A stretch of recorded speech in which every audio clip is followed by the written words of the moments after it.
what's going to happen today. Basically, we've been asked to perform these webinars and to give more information about property itself. Now then, as an organization that help people build property portfolios from finance to everything else, we get lots and lots of questions. Today's subject basically is how to build a property portfolio using brand new properties. Now, let me explain. The property cake is about this big, and that property cake, one little slice of it is investment property. So today we're not going to talk about rural property, commercial property. We're just going to talk about residential investment property. And even to that, break it down again, we're not going to talk about units as such. We made just mention, but I'm going to be talking about brand new houses. We have something in the property industry that everybody understands, is that land appreciates and buildings depreciate. So I'm going to be talking about house and land properties. I'm not going to focus too much on existing properties to build a property portfolio. That's a whole different topic. So we are going to break down today just talking about using brand new properties and even building those properties. And so our agenda today, I'm going to be giving you a list that I think are the positives of purchasing brand new property, basically off the time. I know it might sound difficult, however, don't worry, I've got the solutions to make it sound simple anyway. I'm going to be giving you a whole list. And then I'm going to come on at the end. I'm going to put Emma on in the middle. And I'm going to come on at the end and show you a cash flow analysis. Because one of the biggest questions we get with people investing in property is how much it's going to cost you. So I've done a whole example. It's static. It's not like you might have seen in a property investment workshop anywhere. It's a static one, and I'm just going to go through on the screen. That will be pretty quick as well, but at least we'll give you an idea of how much property might cost you. The bit in the middle with Emma, when I've done the list, I mean, it's a static list basically. I mean, it doesn't go into the emotion of the list, you know, talking about tenants and all the other things. But Emma's going to make that more personable because she works with people in the industry every day. She's going to talk a little bit, explain a bit more about the maintenance issues with pros and cons with different types of property, but also the tenants as well. An investment property is no good unless you have a tenant. And so we're going to talk a little bit more about that. So I think I'm going to move my notes around a little bit. Now we're ready to go. So if you have any questions at any time, please jump in and ask the questions. Illustrate to people that buying an established to build a property portfolio, it's pretty difficult. I mean, let me tell you something. Property isn't for everybody. It can be daunting, the tasks of building a property portfolio. If you started today with your first property, whether it's a completed property or whether it's a property, house and land pack, it's going to take you a year from today to get a tenant. Now, you think that's a long time. Well, let me tell you, you have to have patience in the property market. It doesn't matter what type of property you buy, you will have to have patience. And the reason I'm saying it's going to take a year from right now is that to avoid mistakes, you're going to build a team of people to help you. Now, I don't know what you do for a living right now, but I tell you, you're not as good as Emma at Emma's job. And so Emma's role is totally different. And then you may not be very good at being a solicitor or an accountant. And so you need a team of people. Here, we call it the property panel, obviously. And we will direct you to other experts in the field. Our area of speciality is purely property. And we're very good at that. And I think we're the best in the country that we do. With these specialists on board, and we like to call it a property panel, you might build your own A team, but please, whatever you do, make sure that A team are all, not connected, for want of a better word. I like the independence of teams. You might have a cousin who's a mortgage broker. If not, then we can direct you to a mortgage broker anywhere. But the thing is, there are some big companies out there who do property investment seminars and workshops and get hundreds of people involved, and they own everything. They own the land, they own the property manager, they own everything. So they're making a quid everywhere. So it's not in their best interest to be individual and independent. So what I'm suggesting, if you do build a property portfolio with a team, make sure that team is independent. So let me talk, about what type of investor you might be. As I said, you have to have an open mind today, and you've got to decide what kind of investor you want to be. Are you going to be an aggressive, active investor, and I need a property portfolio quickly, or are you going to have patience and be controlled? As I say, property investing is not for everybody. Everybody wants a property portfolio, but it's like everybody wants to be thin or wants to have a better golf handicap. It takes patience and time. Now, then, why we do these types of things is to help you stop making mistakes. Because if you take it all on yourself, look out. Mistakes in the property industry are there to be every single day. Potholes and speed bumps and things like that. I know. And I'm going to be really honest here because I've made some of the best mistakes you'll ever see. I was telling somebody the other day about my mistakes. Initially, I wanted to buy a property portfolio, and I lived in the Whitsundays, and I started buying properties in Early Beach. And then in 1990, we had a pilot strike. And there's only one industry in the likes of Early Beach and the Whitsundays, and that was tourism. And when the pilot strike happened, there was no tourists. So my properties just outside of Early Beach that had workers in there who worked in the hospitality industry, they all went home to major capital cities to get a job, and my properties were empty. So that was one of my big mistakes. Another mistake in those days, when interest rates were about 18%, I was buying property and I was buying units. And in those days, you could only leverage about 80% off units. So I had to wait a long time to get some capital growth. But the biggest one was the industry. Now I don't go to mining towns, I don't invest in mining towns, and I don't invest in hospitality areas. I like major capital cities because they're the people who have all the infrastructure, etc., etc. My story, I fumbled my way through until I had a couple of mentors, and then those mentors, you'll probably be able to read them in these books. I don't know whether you can see them. This is Mr. Millionaire, and I was fortunate enough to put in this. It's about 16 Aussie blokes who went from dead broke to being making a good living. And then my business partner and myself, Brad, who we haven't mentioned too much of, he's in this book as well, Property Millionaire. Now, you see all of these people in this Property Millionaire book. They've all made millions in property, but they've all done it a different way. So there are many ways of making money in property. However, the only way that is absolutely guaranteed is that you have to be in property to make money from it.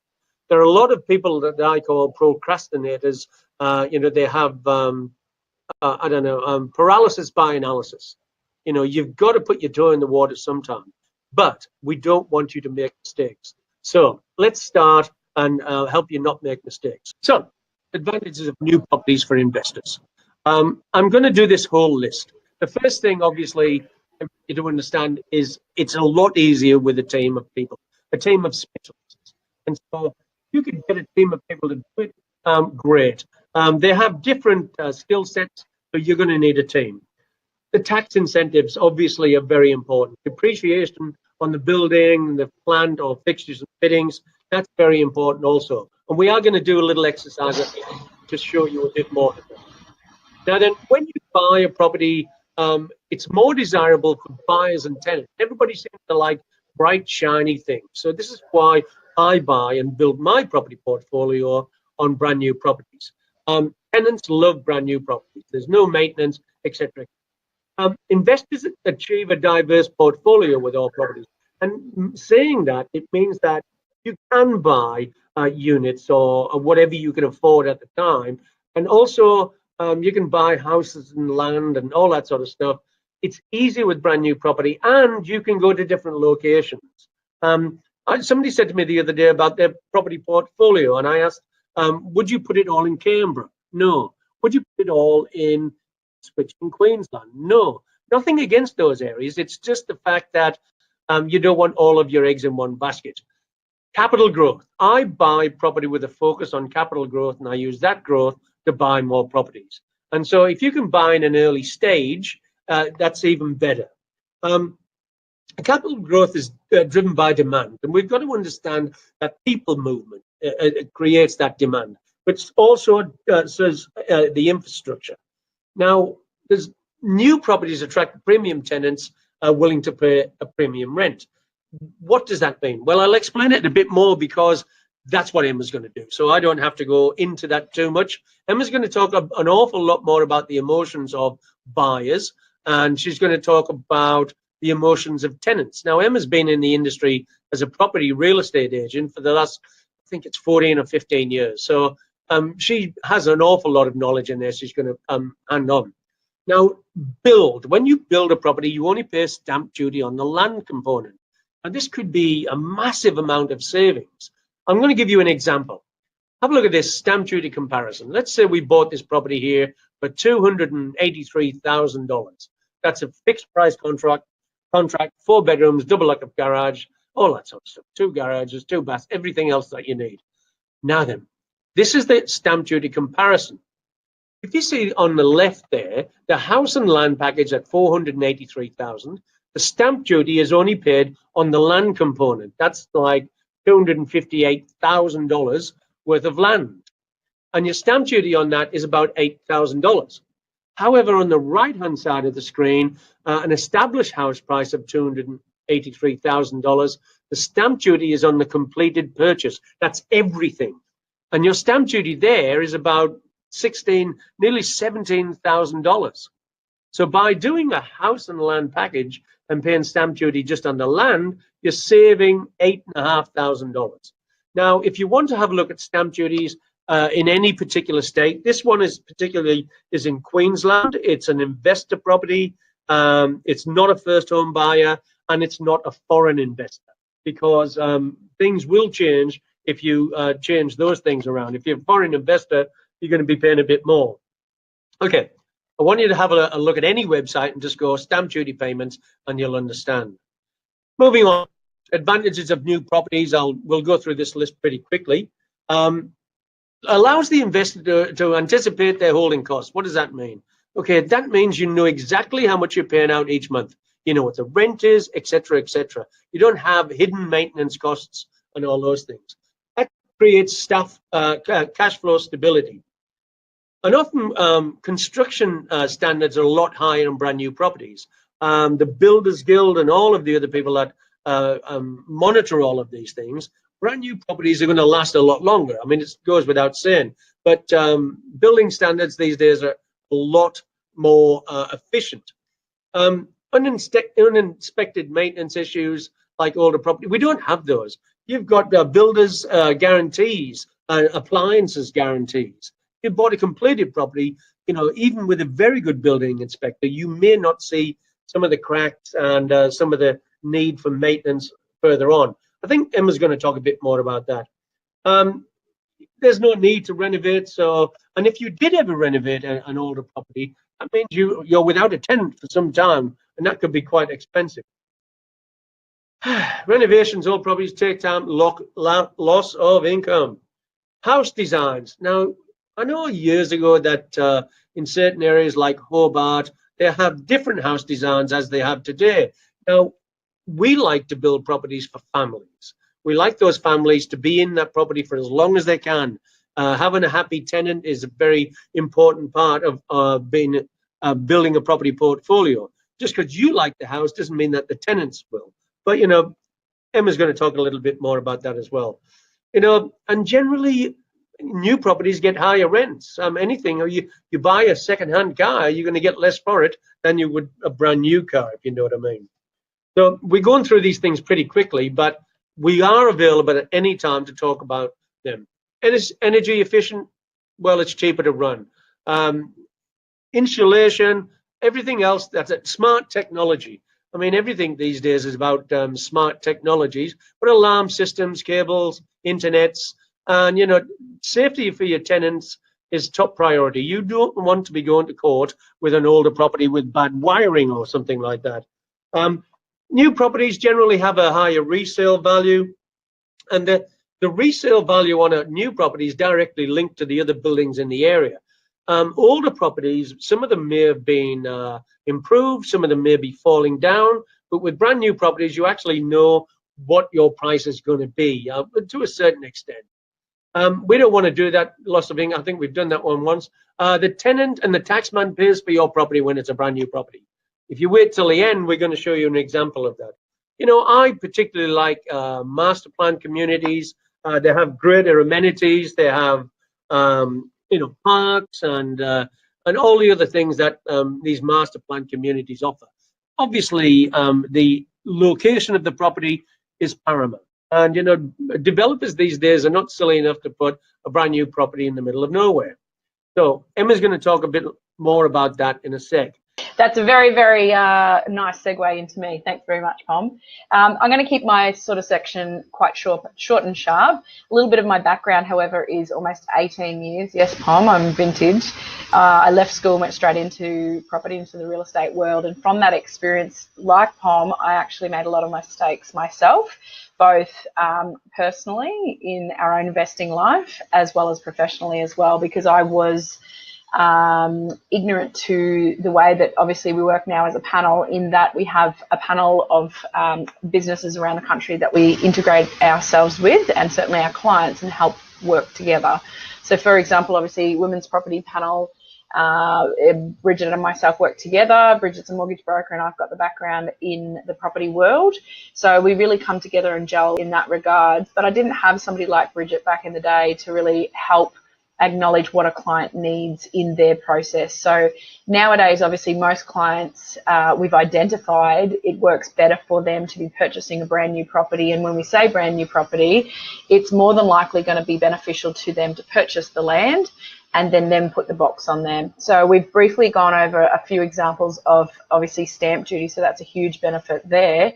From my perspective, obviously with my real estate agent hat on, or certainly my old real estate agent hat, for me, I want my clients to have as hassle-free as possible a lifespan for that property. So if the property for me, I believe, should serve a purpose, it's best obviously if that property can serve a purpose long term. So saying before how my hubby and I actually did it wrong in the beginning. We were together for 3 months and we bought our first place, and we still have that in our portfolio. And to be honest, it's probably our biggest headache. It's on a really big block. We'll never sell it because of obviously the land bankability, because land is what is appreciating in value and property is depreciating over obviously the life of the property. And I shudder every time it comes up for rent because it is high maintenance, unattractive to tenant. The kitchen is shit house. It needs renovating, and I need to spend a fair bit of money on it, but stubborn tight ass me isn't.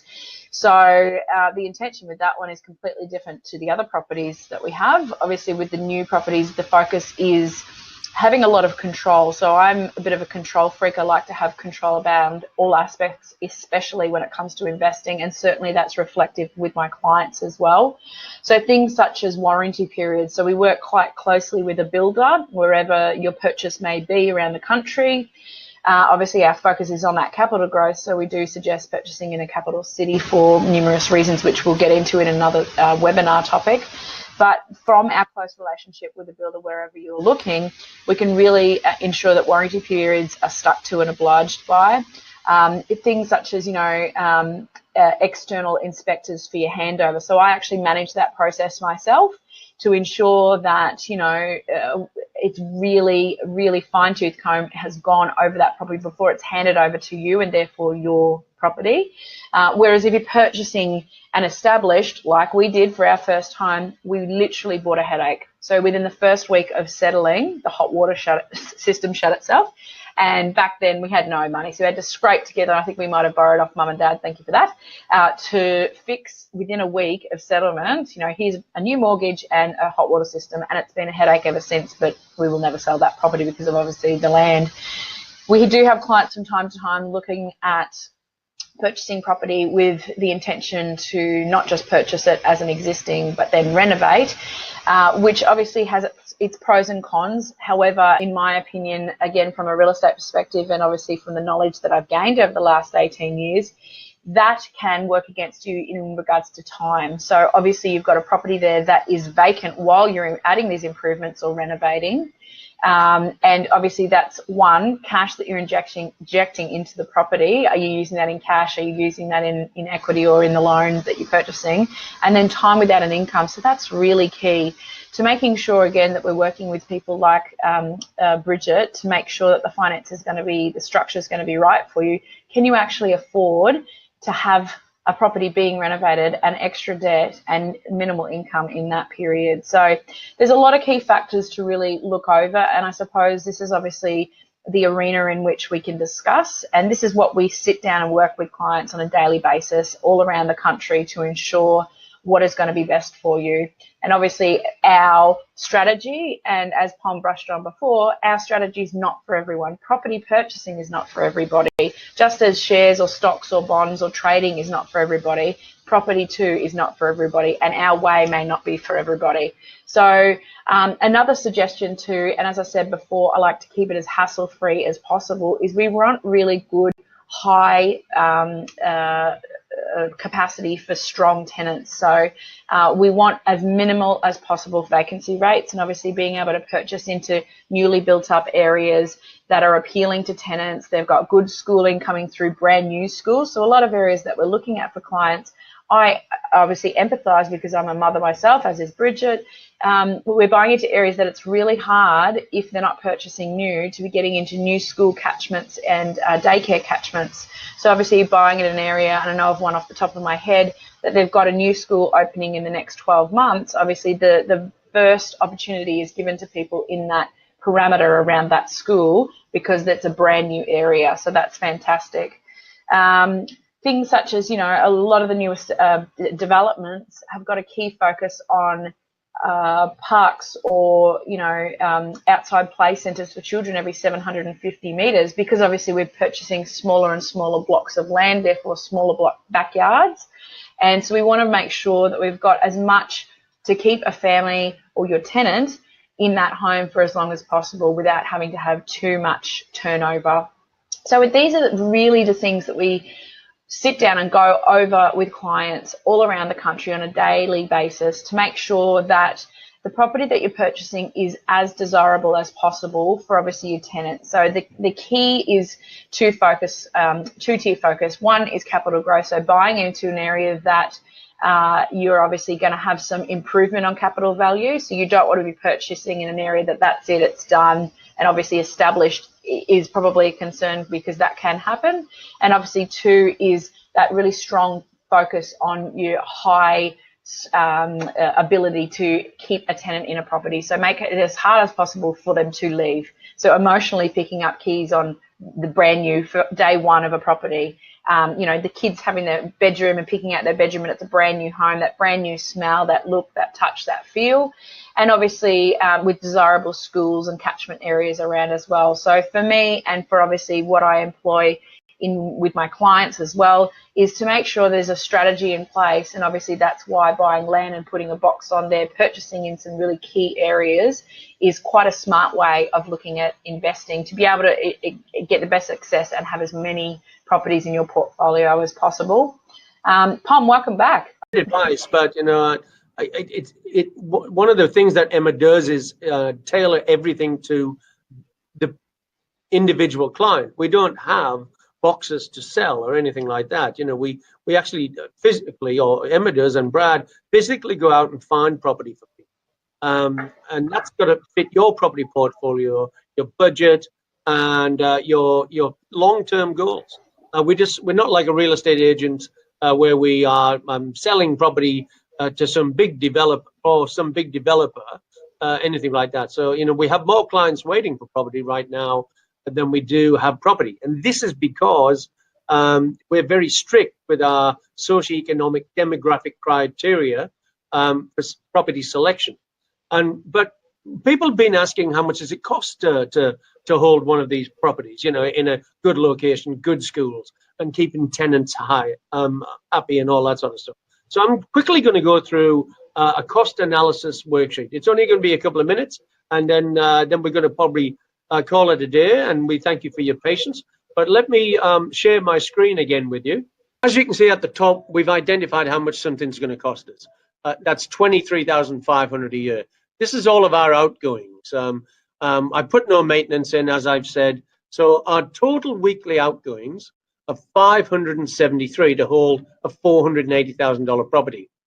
Now then, we're going to get $450 a week rent, and that leaves us a shortfall, a weekly initial shortfall of $123. Now that can be a tax deduction. So if we add that up, if we times that by 52, our yearly shortfall deductions is $6,396. We can depreciate the building, the fixtures and fittings, etc., etc. Loan establishment deductions, that's part of the $20,000 we borrowed up front.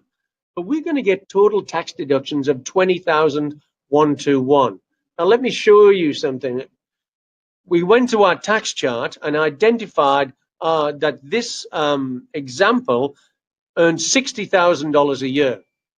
Now, only $60,000 a year, his tax payable was $11,000. His total tax deductions was a little over $20,000, and so his new taxable income is less than 40. His new tax payable is only 4.5. So he has a yearly tax benefit of $6,500. That's $125 a week. So let's summarize. Weekly outgoings was $573 to hold this $480,000 property. We got some rent from our tenant.